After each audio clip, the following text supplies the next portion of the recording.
কি অবস্থা কাকা, শরীর ভালো আছে তো? হ্যাঁ বাবা, আমার শরীর ভালো আছে। আরে বন্ধু কেমন আছিস? এই যে ভালো আছি। কি অবস্থা তোর? অবস্থা তো ভালো। তা তুই এই সময় বাজারে? আমি তো বাজারে ডিজেল কিনতে আইছি, মাঠে পানি দিতে হবে। তুই কি এখনো সে মাঠে চাষাবাদ করিস? হ্যাঁ বন্ধু, চাষাবাদ করে খাচ্ছি, তাছাড়া কি আর করব, চাকরি বাকরি তার হইলো না। এই জন্যই তো তোকে জীবনে উন্নতি হয় না।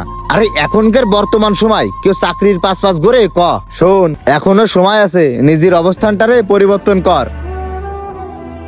দেন ভাই।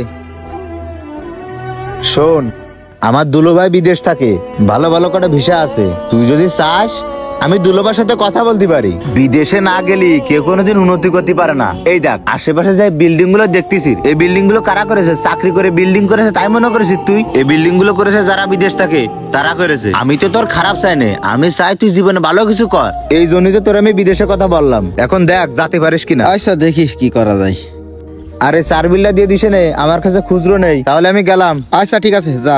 বাবারে, তোমারে আমি একটা কথা করছি, তুমি যা করবা ভাইবে চিন্তে কাজ করো। কিন্তু ওর কথাবার্তা আমার সুবিধার মনে হয়নি। এর আগেও কিন্তু বিদেশের লোক নিয়ে আর কথা কয়ে ও মেলা জায়গায় ঝামেলা করেছে, লোকের টাকা পয়সা মাইরে দিয়েছে। আরে কাকা থামেন তো, এই আপনারাই গ্রামের মুরব্বীরা এই কারোর ভালো দেখতে পারেন না, শুধু এই লাগালাগি কথাবার্তা কয়ে বেড়ান। যদি কেউ ভালো কিছু করতে চাই সেটা আপনাকে সহ্য হয় না, যত সব। ভুল হয়েছে আমার, তোমার যেটা ভালো লাগে তুমি সেইটা করো।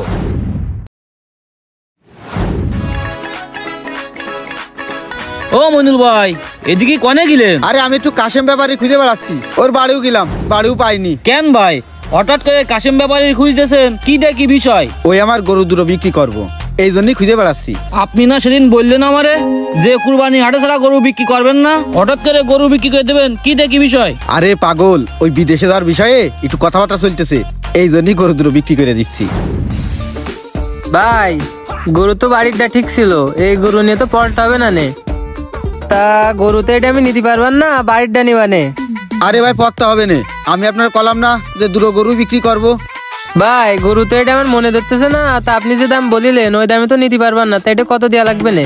কি করছেন ভাই, পড়তে হবে না, আমার দুটো গরুই একবারে বিক্রি করব। আমি কিন্তু কম দাম কইছি ভাই, এই কয়দিন পরে তো কুরবানির বাজার, তখন বিক্রি করলে কত টাকা হবে জানেন? আচ্ছা ভাই, আপনার কথাও থাক আমার কথাও থাক, ওই মাথার 10,000 বাদ দেন, দিয়ে গরুটা আমারে দিয়ে দেন, নিয়ে যাই। 10,000 বাদ দিলি তো ভাই কিরকম হয়ে যায়, গরুটা আমার মেলা শখের ভাই, এখন কি আর করার। ভাই আপনারে তো আমি ঠকাচ্ছি না। যাই হোক, এখন ইমার্জেন্সি টাকা লাগবে, আপনি ওই তাই দিয়ে দিয়ে। আচ্ছা দিবানে। আচ্ছা আসেন ভাই, সীমানা যা দেখাইছি ওই, আর এই জায়গাতে ওই বেড়া পর্যন্ত, আর এই জলপাই গাছ পর্যন্ত, এই যে লম্বা লম্বি আমার, আর ওই পাশের টুক আমাদের স্বাস্থ্য ভাইয়ের। ভাই জমি তো আমার খুব পছন্দ হয়েছে, তাহলে লেনদেনটা ক্লিয়ার করে ফেলাই দি। তাহলে আপনি জমি রেস্টি কবে করে দিচ্ছেন? হ্যাঁ ভাই, লেনদেন ক্লিয়ার রাখতে হবে, আর রবিবারের দিন আপনি লোকজন নিয়ে আসেন, অফিসে যে লিখালেখি করে দিবানে।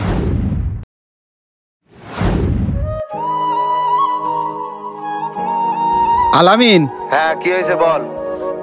বন্ধু, তোর এই নাম্বারে 1 সপ্তাহ পরে কল গেল, কষি আমার পিলাইটটা কবে, কিছুই তো জানালি নে।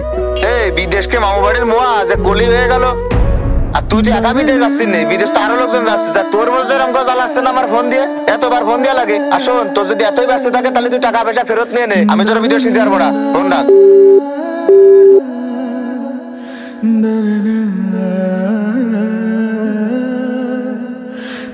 এই জগতে মানুষ চেনা বড়ই কষ্ট, আর বিশ্বাস সে তো আরো অনেক বেশি কঠিন।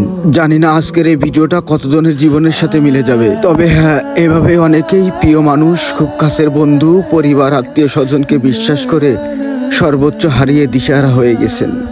তাই কাউকে বিশ্বাস করার আগে অন্তত ভেবে চিন্তে নেবেন। ভিডিওটা শেয়ার করার অনুরোধ রইল। ধন্যবাদ।